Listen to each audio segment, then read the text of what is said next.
President Obama thinks the United States should help the rebels in Syria, but he's having a hard time convincing our allies to join him. And as I said before, Terry is in Ukraine helping orphans, and the lovely Wendy Riffith is here with us. Wendy, once again, it's nice to see you. It's so nice to be here, Pat. Thank you. And back to the story, the president has made his case at the G8 summit in Northern Ireland, but Russian President Vladimir Putin is saying no. Gary Lane has the story. A chilly mood when President Obama and Russian President Putin gathered for bilateral talks during the G8 summit. The two men are on opposite sides in the Syria conflict.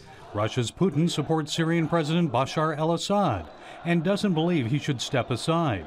On the opposite side is President Obama, who decided last week to send small arms to rebel forces fighting to overthrow the Syrian president.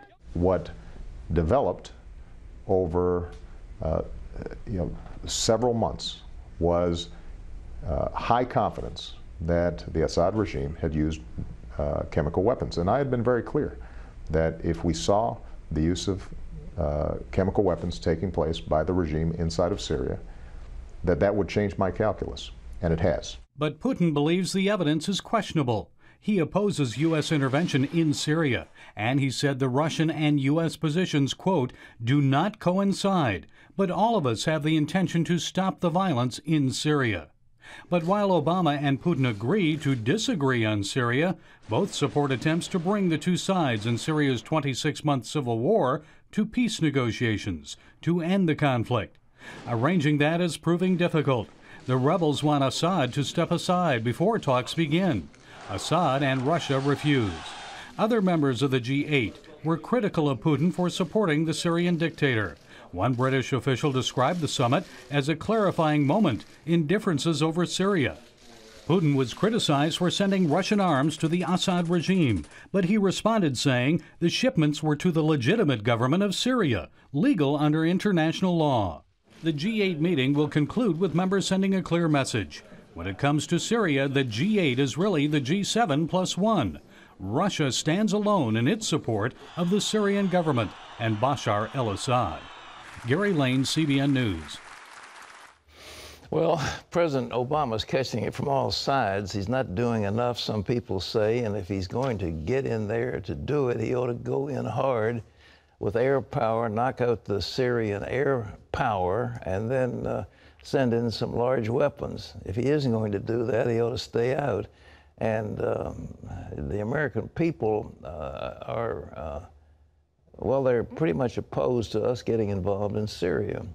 Well, despite public criticism, President Obama is defending the government's surveillance program. Lee Webb has more on that from the CBN newsroom. Here's Lee. Pat, the president says the National Security Agency's electronic monitoring programs may be authorized in secret, but he claims they're transparent. And the president says Americans do not have to worry about the government spying on them. What I can say unequivocally is that if you are a U.S. person, the NSA cannot listen to your telephone calls, and the NSA cannot target your emails. And have not. And have not. They cannot and have not, by law and by rule, and unless they, and usually it wouldn't be they, it would be the FBI, go to a court and obtain a warrant. The man who leaked the story about the NSA surveillance program, the man you just saw right there, Edward Snowden, says the government is exaggerating its claims about the program's success. The fallout from multiple scandals is hurting the president in the polls. A new CNN poll has his favorable rating now at 45%. That's down from 53% in mid-May. Only 49% believe he's honest, and 53% doubt that he can manage the government effectively. A bill banning almost all abortions after 20 weeks is expected to pass the Republican-controlled House, but it has no chance of becoming law anytime soon. The Democrat-led Senate says it plans to ignore the bill, and the White House has already issued a veto threat. Still, the legislation sets the stage for a future challenge to the 1973 Supreme Court decision that created a woman's right to an abortion up to about 24 weeks. The military is planning to allow women now to join special operations units. Under the new rules, women could start training as Army Rangers by mid-2015 and as Navy SEALs a year later. They would be required to meet the same physical and mental standards as men to qualify for these new roles. The Navy intends to open up its Riverine Force and begin training women next month. But only 4 women have entered the Marine Corps' demanding infantry course at Quantico, Virginia, and Pat, all 4 washed out after only a few days. Well, think of that. Well, I was trained at Quantico. I didn't think it was all that demanding, but I'm not a lady. No, you're not. Thank goodness. So I don't know. The SEAL team training is ungodly difficult. Why would a woman want to go through that? You know, I don't know. I like to work out. I like to do, I like to challenge myself. I think there are just some women that want to see what they can do to the limit, Well, I mean, they're out there in freezing water for a day or two. They've got to lift those huge logs over their head. They go on punishing hikes with huge packs on their back. And the Marine Corps, doesn't come close to the SEAL team training, and all the women who went in washed out of that course. So I don't know, but anyhow, the feminists are going to have their way, and I don't know if women in combat. It's not a good idea. It's not a good idea. Men and women. I mean, there's going to be all kinds of issues. Sexual attraction, all kinds of issues that you don't want to have to deal with when you're trying to protect your country. Well, you have all these pregnancies on board ship, and girls. I mean, there is attraction, and the men and the women are out there all by themselves and long stretches of time, and I believe the term is propinquity. All right. Indeed. Lee, what's next? Well, Pat, Formula One racing cars took over the streets of Jerusalem last week. An estimated 100,000 people lined the roads to see some of the fastest cars on Earth drive through one of the oldest cities in the world. Chris Mitchell has that story. It wasn't a race, but more of an exhibition, where various cars, including Formula One cars, took laps around the nearly 2-mile course. They sped near the walls of the old city, the King David Hotel, and other Jerusalem landmarks. It also included stunts on a BMW motorcycle.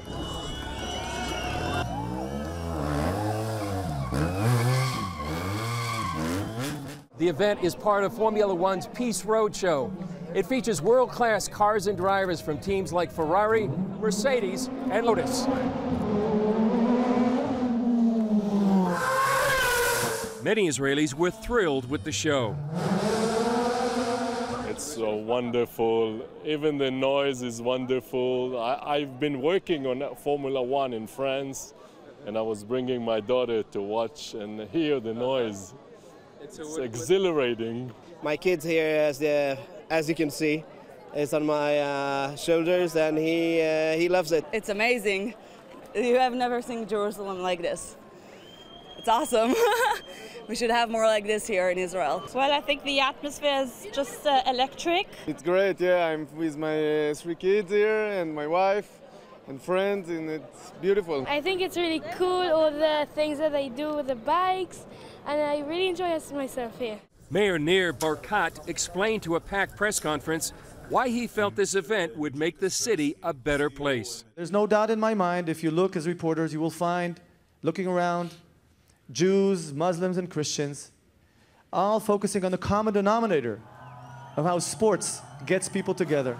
And that is why the Jerusalem Formula One Peace Roadshow, I believe, will make Jerusalem a better place, make more people friends, and send a message that Jerusalem is open for all of us to enjoy. The mayor hopes this will be an annual event, and some hope it's even more. For me, it's something great that in Jerusalem, the capital of Israel, we have Formula One the first time, and I hope it is the start of races in the future that will be in the official Formula One races. Chris Mitchell, CBN News, Jerusalem. That's pretty cool, Pat. It's cool. You know, I had the joy of doing a NASCAR. That Charlotte motorway is a daunting track, and I went down for that experience. I drove a race car 30 laps. Did you really? What was it like? Oh, it's a hoot. I mean, you know, the one thing you never do is put on the brakes. You never touch the brakes. Wow. But you come up to one of those, you know, inclines, and all you do is let your foot off the gas. I mean, like this, and then slam it down again, come over the top, and. You got to put on the brakes sometime. Not ever. Not ever. But it was fun. I said, look, what about this thing? It's going to wind up running off the top of that bank up there. And they said, don't worry about it. It's weighted. These things only do one thing. They go around to the left. How fast were you going? I only got it up to 145 miles an hour. I couldn't get it any faster. I think they had a governor on it. I wanted to get faster, but I did. That's pretty good. I've never done 145.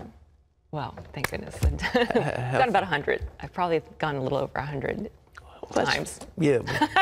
And the state police do not target Wendy. They don't like it. They don't like it. But it's really fun, and I enjoyed it.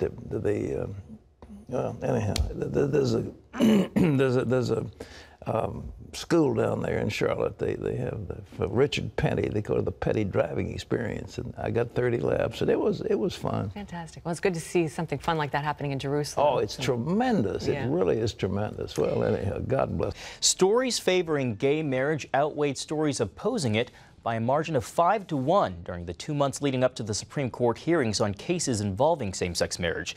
A study from the Pew Research Center found that the media consistently focused support for legalizing gay marriage.